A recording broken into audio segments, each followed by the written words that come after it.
শ্রীমান মহাপ্রভু স্বয়ং ভগবান, যিনি কৃষ্ণ তিনি গৌরাঙ্গ, তিনি কি শিক্ষা দিলেন? তিনি ধর্মকে প্রবর্তন করলেন কি কলৌ তত্ত্ব হরি কীর্তনা। কেন ধর্মের বিধানটা বদলে দিলেন? কেন? সত্য যুগে বিষ্ণু তপস্যা করে ভগবানের কৃপা লাভ করতেন, ত্রেতা যুগে যজ্ঞ করে ভগবানের কৃপা লাভ করতেন, কৃপা লাভ করতেন পূজা অর্চনা করে। কিন্তু কলিযুগের মানুষ পারবে না কেন? না, অর্থাৎ কলিযুগের মানুষ নাচতেব, তিনবার নাচতেব বললেন, তিনবার হরের নামও বললেন। কেন বললেন? হরি নাম হচ্ছে দৃঢ়তা আনার জন্য তিনবার বললেন। তিনবার নাচতেব বললেন, হবে না, হবে না, হবে না। কি হবে না?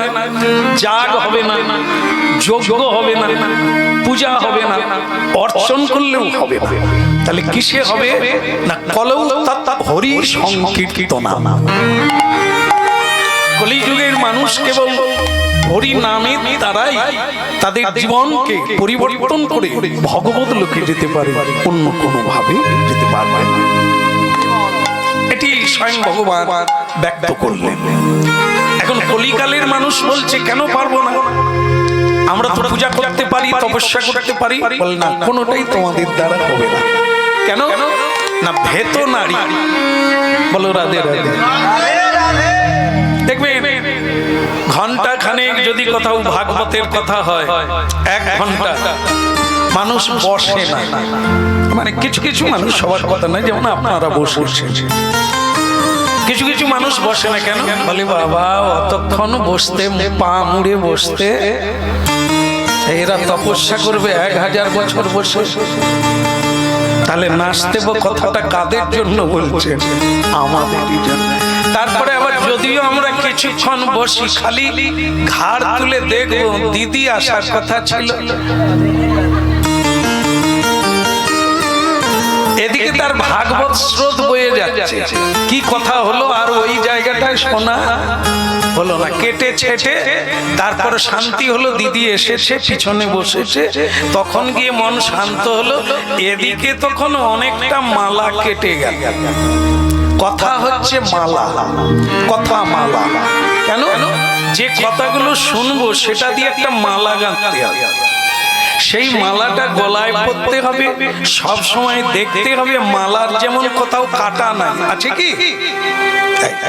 তাহলে কথা হবে মালা, যেটা গলায় পরে থাকবো, গলা থেকে চলে যাবে না, কণ্ঠ থেকে যাবে না, হৃদয় থেকে যাবে না। আর যদি এই জায়গাটায় কাটা থাকে, যে সময় আমরা উল্টো দিকে তাকালাম, সেই সময় তো কেটে গেছে, কথা তো কেটে গেছে, তো সেখানে জুড়বে কিসে? কাটা মালা যখন ইচ্ছা খোলাও যায়, পড়েও যায়, হারিয়ে যায়। আমরা শুনলাম বটে, কিছু রাখতে পারলাম না। এই জন্য কলিকালের মানুষের জন্য নাচতে হবে না, ও সব কিছুই করতে পারবে না কলিকালের মানুষ। শুধু কি না, জয়ছে তৈছে যাহা তাহা, যদি কেউ হরিবোল বলতে পারেনি, তাই বলতে পারে। ভালো লাগছে না? না, এই জায়গাটা ভালো লাগছে যে কিচ্ছু করতে হবে না, চলতে চলতে আর বসতে বসতে, খেতে খেতে হরিবোল বললেও ভগবান খুব সহজ হয়ে গেল না? হলো কি না? হওয়ার পরে একটু ঘুরে তাকান তো, কজনে এই লাইনে ঢুকেছে। এতাদৃশ দুর্দৈব। মহাপ্রভু স্বয়ং দুঃখ প্রকাশ করে বলছে যে প্রভুপাদ নিত্যানন্দ, কলি জীবের জন্য এত সহজ করে দিলাম, তবুও তাদের দুর্দৈব বশত এই সহজ হরিনামও কেউ করে না। কজনে তো আপনারা এসেছেন বিভিন্ন গ্রাম থেকে হয়তো একজন করে এসেছেন, বাকি ভোটার সব গেল কোথায়? কারণ কি? এ দলে নাই। এত সহজ করে দিয়েও মানুষ খেতে বসে একটু হরিবোল বলবে, প্রণাম করে খাবে, তাও খাবে না, সময় নাই। লোক দেখেন না ফোন করে মোটর সাইকেল চালাতে চালাতে, মানে এখানে ফোন ফোন ধরার জন্য ভগবান যদি আর দুটো হাত দিত তাহলে সুবিধে হতো। মানুষ মোটর সাইকেল চালাতে চালাতে বাস ফোন করতে করতে লরির ভিতরে ঢুকে গিয়ে গেল। মানুষের সময় কোথায়? এদেরকে হরিবোল বলাবে, এরা ধর্ম গ্রহণ করবে, খাবার সময় পায় না, কথা বলার সময় পায় না। এই জন্য কলির মানুষের জন্য নাচতেব নাচতেব নাচতেব গতির অন্যথা, শুধু একটু নাম করো। তা বলে কখন করব? বলে সকালে করবে, দুপুরে করবে, সন্ধ্যায় করবে। বলে ও তো তাহলে কখন করতে পারো? অন্তত শুয়ার সময় বলো হানিতাই গো। সে সময় কেউ বলে ঝগড়া করতে করতে শুয়ে পড়ে, হিসেব করতে করতে, তারপরে এখন তো একটা বাঁশি বেরিয়েছে সকলেই বাজায়, ফোন দেখতে দেখতে শুয়ে পড়ে, রাত্রে ঘুমায় না, জেগে থাকে জানে না, সকালবেলা উঠতে পারে না, লালা ঝরে গেছে। তার মানে কি স্বপ্নের ঘরেও অন্য দেশে ছিল, জেগেও অন্য দেশে, ঘুমিয়েও অন্য। এরা হরি ভজন করবে। এই জন্য কি খুবই সংকট যা আগেও ছিল তা, যেটা ভিড় দেখেন এ ভিড় সে ভিড় নয়। এ থেকে বাছাবাছি করলে হয়তো আপনারা থেকে যাবে না, আমি তো আগেই বাদ করি। চৈতন্য চরিতামৃতে বলেছেন না, বহুত ধর্মচারী গণের মধ্যে একজন ধর্মনিষ্ঠ। আবার এরকম যদি কোটি কোটি হয়, তা থেকে যদি বাছাই করা হয়, একজন জ্ঞানী শ্রেষ্ঠ। বহু জ্ঞানীর মধ্যে একজন কৃষ্ণ ভক্ত মুক্ত, আবার বহু মুক্তের মধ্যে একজন জ্ঞানী শ্রেষ্ঠ। বহু জ্ঞানীর মধ্যে একজন কৃষ্ণ ভক্ত, আবার এরকম কৃষ্ণ ভক্তদেরও বাছাই হবে। ভক্তি মুক্তি সিদ্ধি কামী সকলই অশান্ত। একবার রাধে রাধে বলুন। কৃষ্ণ ভক্ত হয়ে গেছে, তবু তার ভিতরে চারটা দোষ আছে। ভক্তি মুক্তি সিদ্ধি কামী, এসব অশান্ত। কেবলই নিষ্কাম কৃষ্ণ ভক্ত হয়তো শান্ত। এরকম যখন বাছাই হবে তখন আমরা কথা থাকবো, সব বাদ চলে যাবে, মন্ডলী বাদ হয়ে যাবে, নাম হট্ট বাদ হয়ে যাবে, তাহলে থাকবে কে? এই জন্য বলছেন লোমের কম্বল, জানেন লোমের আসন, পুজোর ঘরে বসে না লোম আসন, ওটা বাদ দিতে বলেছেন গুরুদেব। গুরুদেব বলে ওর ভিতরে লোম আছে, চলবে না। বলে তাহলে গুরুদেব লোম বেছে দিলেই হলে, বলে বাদ। লোমের আসনের যদি লোম বেছে বাদ দেওয়া যায়, আসন আর আছে? এই আমাদেরকে যদি এরকম বেছে বাদ দিয়ে দেয়, আর থাকবে কে?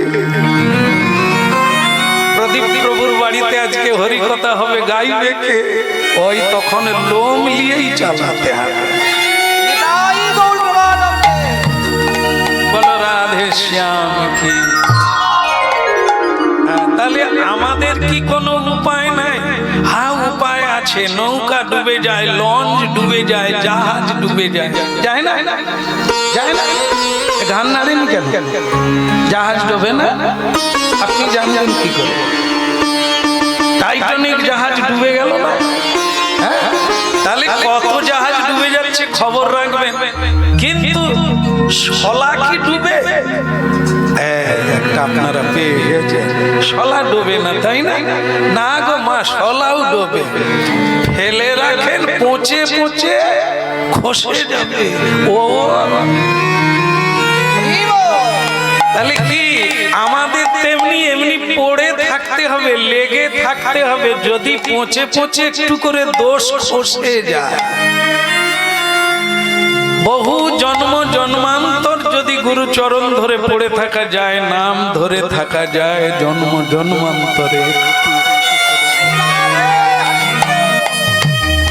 হবে না তা নয়, হরি নামের দ্বারাই হবে, অন্য কোনো পথে হবে না। যেন তেন প্রকারণে শুধু ধরে থাকো, কাজটা তোমার ধরে থাকা, ইঞ্জিনের কাজ টেনে নিয়ে যাওয়া। কলিকালে সংসারকে গর্ত বলা হয়েছে না, সংসার, প্রতিটা সংসারকে গর্ত বলা হয়েছে। এ থেকে উঠতে পারে না, কুয়ো থেকে মানুষ মুক্তি পাবে কি করে? মহাপ্রভু কলিকালে এসে হরি নামের রজ্জু ফেলে দিয়েছে। রজ্জু মানে কি? দড়ি ফেলে দিয়েছে। জীব রে, তোরা শুধু ধর, আর কিচ্ছু বলতে হবে না। এই জন্য বলছে না, কিছু করো আর না করে একটু নাম ধর, বাকিটা আমি দেখবো, নাম ধরো। তাহলে আমরা যদি ধরি রজ্জুটা, তবে তো ওপর থেকে মহাপ্রভু টানবেন। আর আমরা যদি বলি ওই সাধুদের ব্যবসা, বাড়ি বাড়ি এসে নাম হট্ট করবে, মন্ডলী করবে, তো গন্ডগোলি, ওদের চালিয়ে নেবে, পেট চালিয়ে নেবে। আমার বাড়িতে খেয়ে পেট চালিয়ে নেবে, ও চালাকিতে আমি পড়ি। কিরকম চালাক আমরা, দড়ি আর ধরলাম। মহাপ্রভু নিত্যানন্দ হরিদাসকে বলেছিলেন, কাউকে বাদ দিও না, চিরুনি তল্লাশি কর। মানে সবাইকে হরি বল বলা, না হলে ওদের দুর্গতির শেষ নাই। ওরা জীব জন্তুর জন্ম পেয়ে গেলে আর ঘুরবে না, 80 লক্ষ জনি পার হলে তবে ফিরে আসবে। মানুষই কেবল হরি বল বলতে পারে, গাছপালা বলতে পারে না। এই মনুষ্য জন্মটা হারিয়ে গেলে আর পাবি না, তাই দাঁড়ে দাঁড়ে বলা। এই দাঁড়ে দাঁড়ে বলতে গিয়ে নিতাই চাঁদ ঘরে ঢুকে গেছে, কত জায়গায় মেরে তাড়িয়ে দিয়েছে নিতাই চাঁদ। আপনারা তো একটা ঘটনা জানেন যে কে মাথায় যেন কি দিয়ে মেরে দিয়েছে। জগাই মাদায়ের কথাটাই বিখ্যাত, আপনারা জানেন। বাকি কি আর কেউ মারেনি? কত লোকে তাড়া নিয়ে ছুটেছে, লাঠি নিয়ে ছুটেছে মারার জন্য নিতাই চাঁদ। তো নিতাই চাঁদ বলছে, তোরা আয় না, ছুটতে ছুটতে আমার সঙ্গে চলে আয়। আমার সঙ্গে যদি 7 পা কেউ ছুটবি, আমি তোদের নামে সংকল্প। বলো রাধে রাধে। জগাই মাধাইয়ের উদ্ধার তখনই হলো, চপল গোপালের উদ্ধার তখনই হলো যখন চপল গোপাল শিবাস অঙ্গন পর্যন্ত ছুটে গেল। নিতাই চাঁদ বলে, তোর কাজ হয়ে গেল। লোকে গুরু সাধু বৈষ্ণবের বাড়িতে আম কাঁঠাল টাঠাল নিয়ে যায়, তুই ছাগলের মাথার মদের ভাঁড় নিয়ে গেলি, যা কুটুম্বিতা জমে উঠবে। মহাপ্রভু কোনোটাই বাদ দেয় না, তুই যা নিয়ে যাবি তাই নেবে, যা শুধু যেতে হবে, আর ঘুরে আসতে পারিস বাকি দেখ হয়েছে। শুধু যেতে হবে, একবার ঢুকতে হবে, বাকিটা মহাপ্রভু দেখে নেবে। এই এত সহজ হলো কলিকালের হরিনাম। যেন তেন প্রকার, নিরামিষ খেতে হবে না। ওইটার কথা বললে তো হরিনাম এখন আর নেবে না, বলে পরে ভেবে দেখব। তো আমাদের নিতাই চাঁদ বলছে, না না, ওসব বাদ দাও। কে বলে? আরো বেশি করে খা। খাবিনি তো বাঁচবি কি করে? বাঁচবি নি তো খাইবি কি করে? কেন বললে? আরে খা না, কিন্তু হরি বলবো কেন? হরি নামই হচ্ছে পরম ঔষধ। ওটা যদি ঢুকে যায়, বাকি সব বমি করে। বলো রে বলো রে হরি বলো,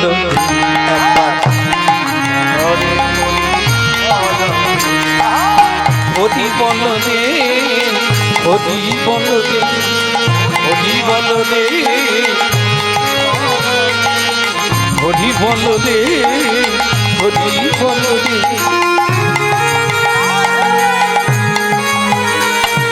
বলো রে বলো রে, হরি বলো রে।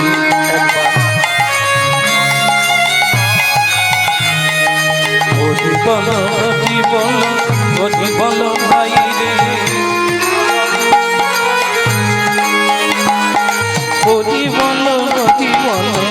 হরি বল ভাই রে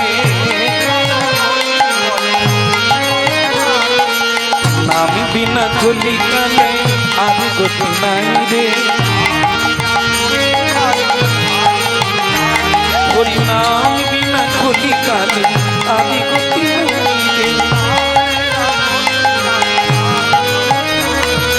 হরি বল হরি বল হরি বল ভাই রে হরি নামে উদ্ধারিল জগাইয়ার মাথায় রে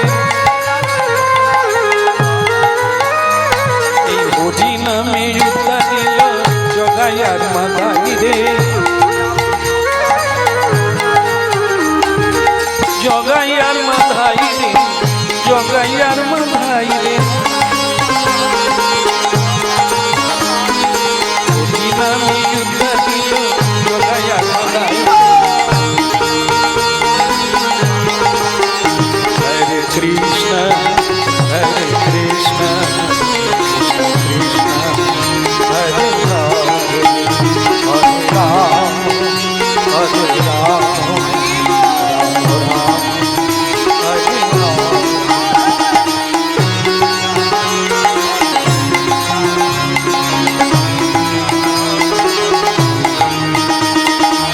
Hari Bol.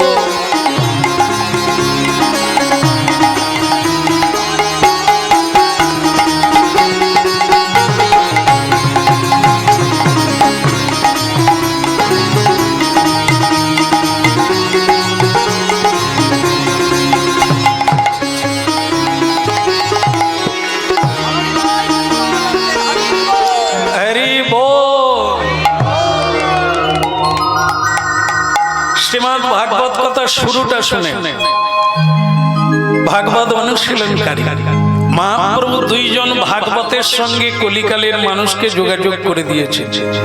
সেটা কি? এক ভাগবত হচ্ছে গ্রন্থ ভাগবত, যেটা আমরা পড়ে ইতিহাস বুঝলাম জানলাম মহাপ্রভু, সেটা জানা। দ্বিতীয় ভাগবত হচ্ছে কি? ভক্তি রস পাত্র, ভগবত ভক্তকে আরেক ভাগবত বলা হয়েছে।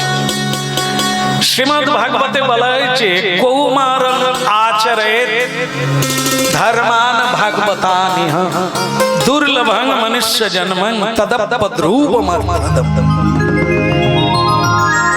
প্যান্ডেল খুলিয়া দিতে হচ্ছে একদম। বলো রাধে রাধে। আচ্ছা, ভাগবত কথা কে শুনেছিলেন প্রথম? কে শুনেছিলেন? এখানে না বলার তো কোনো নেই, এখানে তো আমার মতো আনজন কম আছে, সব ভগবত ভক্ত। এনার বাড়িতে আজকে আমি ঢুকে দেখি বাড়ির একটাও আত্মীয় ভক্ত নয়, প্রত্যেকের ললাটে তিলক। আমি তো তাজ্জব বেনে গেলাম, এরকম কোথাও দেখি না। এনার বাড়িতে এসে দেখি সকলেই তিলক দিয়েছে। আমি জিজ্ঞাসা করলাম কি আজকের জন্য? না, বলে না না সাজিয়ে দিয়েছে। বলে আপনি আসবেন বলে আমাদেরকে তিলক দিয়ে দিয়েছে। তাহলে কি হলো? তাহলে তিলক দেখা যাচ্ছে, মনে হলো যেন সারা বংশটাই। না না, কালকে আর আসলে দেখতে পাবো না যে তিলক আছে। তাহলে তিলক যারা দেন সেটা অনেক কাঠখড় পুড়িয়ে তবে এই জায়গায় তিলক ওঠে। এটা বুঝতে গেলে অনেক সময় লাগবে, আর একে রাখতে গেলে অনেক কাঠখড় পোড়াতে হবে। বলো শ্রী রাধা মাধব কি, শ্রীমদ্ ভাগবত কি। তাহলে দেখেন আজ থেকে 5000 বছর আগে শ্রীমদ্ ভাগবত রচনা হলো, সৃষ্টি হলো, কিন্তু সেটা তৈরি হলো কিসের জন্য? কলিকালের মানুষের জন্য। কোন ভাগবত শ্রেষ্ঠ গ্রন্থ না ভগবত ভক্ত? দুটো ভাগবতের নাম বলা হলো, এর মধ্যে কোনটা শ্রেষ্ঠ? সবাই জানেন যে ভগবত ভক্তই হচ্ছে শ্রেষ্ঠ ভাগবত। কেন বলা হয়? যেমন আপনাদের বলি নাকি একটা কাহিনী বলি। গুরুরা কি বলে, যারা গুরু হয়েছেন জগতে তারা কি বলে? গুরু কৃষ্ণ এক করি জানো। আছে না, শাস্ত্রে আছে, চৈতন্য চরিতামৃতে গুরু আর কৃষ্ণ বলো জানতে বলছে আমাদেরকে, জানতে। যারা গুরু হয় তাদের কিরকম মনে হয় বলে বলে আমি কৃষ্ণ, মানে যিনি গুরু তিনি মনে করেন তাহলে আমি তো গুরু, আরে আমি তো কুলগুরু, আমার তো কয়েক হাজার শিষ্য আছে, তাহলে আমি কৃষ্ণ। ভাগ্যিস চৈতন্য চরিতামৃতে লিখে গেছে, নালে এত যত্ন খাতির পেতাম না। তো ভাগবত যখনই গায় তখনই এই ব্যাখ্যাটা খুব ভালো করে করে, জীবের নিস্তার লাগি। আরে আমি বলবো না, তুমি এটা বললে তোমার ভালো। গুরু এলেই কৃষ্ণ রূপে সেবা করবে তো। জীবের নিস্তার লাগি নন্দ সুত হরি, এটা আপনারা জানেন। আমি ভাবছি শিখাতে এলাম। যাই হোক, শিষ্য খালি এটা শুনে শুনে মুখস্থ করে ফেলেছে। একবার গুরুদেব এসেছেন এক বছর, কিরে সবাই ভালো আছিস তো? জীবের নিস্তার লাগি। তাহলে গুরুদেব আপনার এই কথাটা শুনলে না এত ভালো লাগে যে কৃষ্ণ তো শুধুই বাঁশি বাজায়, শুধুই বাঁশি বাজায়, কথাও কয় না, কথাও শোনে না। আপনি তো দু চার পিস লুচি খান, উনি তো শুধু দেখেন, কিছু খান না। এই জন্য আপনাকে ভালো লাগে, আপনি সত্যি কৃষ্ণের মত। গুরুজি বলে আগামীকাল একটা শিষ্য বাড়িতে যাব, আজকে তোর বাড়িতে আমি অবস্থান করিব। শিষ্য বলে আমি ধন্য হইব, গুরুদেব থাকবে মানে সেবার সুযোগ পাবো। বলে সেটা তোর ব্যাপার, তুই করবি কি না করবি। তো গুরুদেব থেকে গেলেন। গুরুজি এত গুরুতত্ত্ব বলছেন, তো শিষ্য বলছেন গুরু আর কৃষ্ণ যদি এক হয় গুরুজি, আমি ঠিক করেছি আপনাকে ঠাকুর ঘরেই বিছানা করে দেব।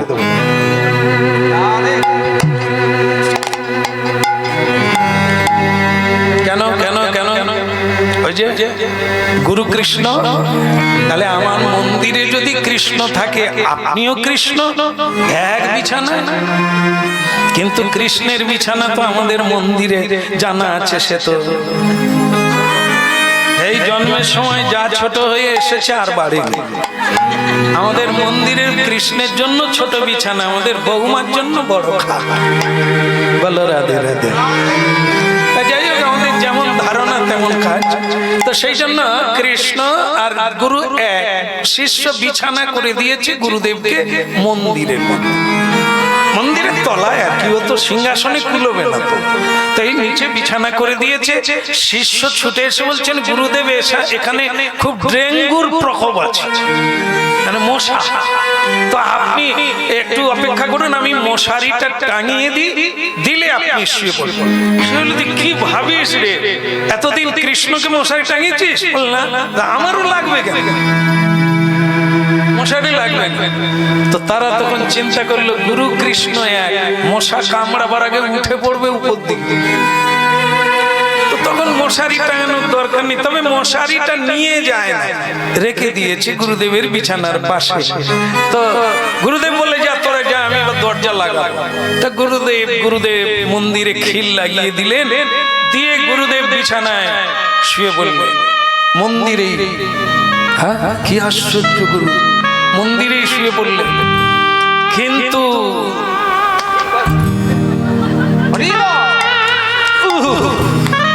আরে ঘুমাবো কত বেলা রে, সারা রাত এমনি মারতে ভোরের দিকে চিন্তা করলো তো এরকম হয় নাকি, মশারি তো পড়েই আছে, আমি তো টাঙালেই পারি, একটু মশারিটা ফিট করে নিলেই হয়। কিন্তু মন্দিরে কি মশারি টাঙানোর জায়গা আছে? সেরকম তো সিস্টেম নাই। তো এবার গুরুদেব চিন্তা করলেন মশারি না টাঙালেও হবে না, একটু বিশ্রাম করতে। শেষকালে ওখানেই ছিল তো গৌর নিতাই, তারা তো দুই ভাই এরকম হাত চিরদিনই তুলে আছে। তো গুরুদেব চিন্তা করলেন তোমরা দু ভাই থাকতে মশারি টাঙানোর অসুবিধে নেই বাবা। গুরুজি সিংহাসনকে থেকে নিতাই গৌরকে, নিতাইকে পায়ের দিকে মাথার দিকে গৌরাঙ্গ দুটো করে মশারি দু ভাইয়ের হাতে দু হাতে দিয়েছে, তারা এরকম ধরে আছে। আর গুরুদেব ভোরের বেলা নিশ্চিন্তে একটু ঘুমোতে পারলো, নিতাই গৌর মশারি ধরে দাঁড়িয়ে বললো রাধে রাধে। সারা রাত্রি গুরুদেব ঘুমোতে পারেননি, ভোরের বেলা ঘুমিয়েছে তো মঙ্গল আরতির টাইমে আর উঠতে পারে।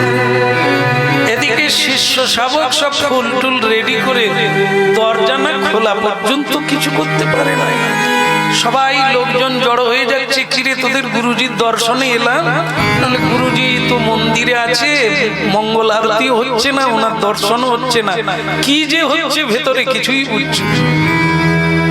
অনেক গোলমালে গুরুদেবের ঘুম ভাঙলো, প্রায় তখন 8টা বাজে। তা হোক গে মা, তবু তো দরজা খুললো। গুরুদেব দরজা খুলে বলে কিরে মঙ্গল আরতি করবি, চালু কর। কিন্তু তখনও নিতাই গৌর মশারি ধরে আছে। গুরুদেব তো উঠে ওইটা ঠিক করতে এখনো পারেনি, তারা দু ভাই মশারি ধরে আছে।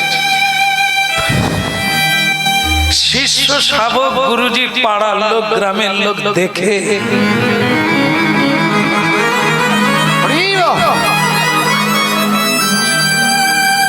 করে তোরা দেখবি আয় রে, এ তো গুরু নয় সাক্ষাৎ ভগবান। আরে গুরুদেব ঘুমাবে বলে কারা মশারি ধরে আছে।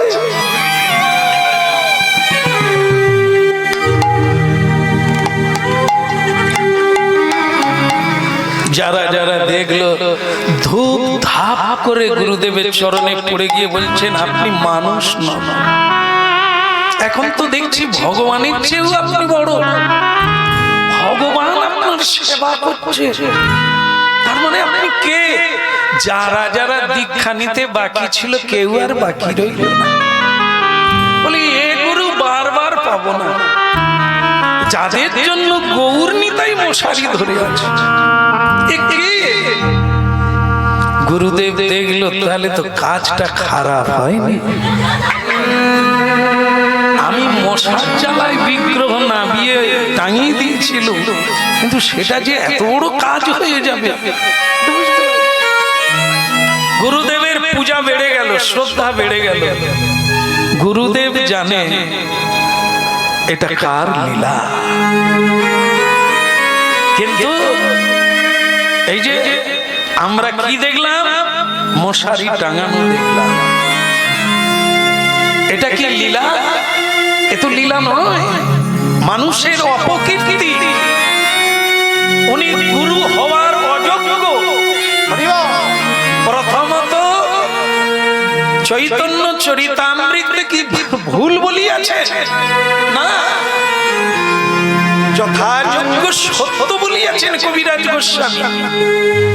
কিন্তু গুরুকে যিনি শিষ্য হতে পারবেন ভালো, তিনি আচার্য পদে অভিষিক্ত হন, তিনি গুরু হন।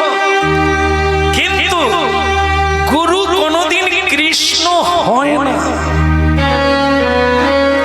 গুরু তিনিও তার গুরুর কাছে শিষ্য। এ জগতে গুরু কেউ নাই, একজনই গুরু, তিনি হচ্ছেন জগৎ গুরু। বন্দে শ্রীকৃষ্ণ, বন্দে জগৎ গুরু শ্রীকৃষ্ণ। একমাত্র কৃষ্ণই জগৎ গুরু, বাকি সকলে শিষ্য। শিষ্য বলবে তুমি আমার ভগবান, তুমি আমার কৃষ্ণ, কৃষ্ণতি তোমাতে তফাৎ নাই। কিন্তু গুরু কোনদিন এই ভয়ঙ্কর জায়গায় যাবে না যে আমি কৃষ্ণ।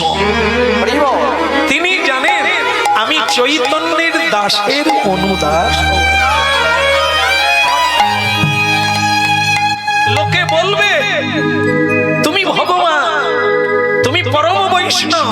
আপনি নাক কান মুলা খেয়ে বলুন আমি বৈষ্ণবের দাসানুদাস হবারও যোগ্য নয়। তবে বৈষ্ণবতার প্রকাশ পাবে,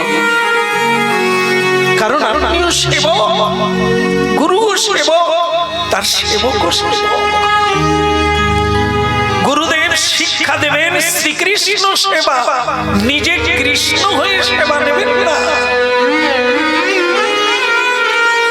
কৃষ্ণ সেবা শিক্ষা দিতে বলেছে, ভজন শিক্ষা দিতে বলেছে, ভজন নিতে নয়, সেবা নিতে নয়।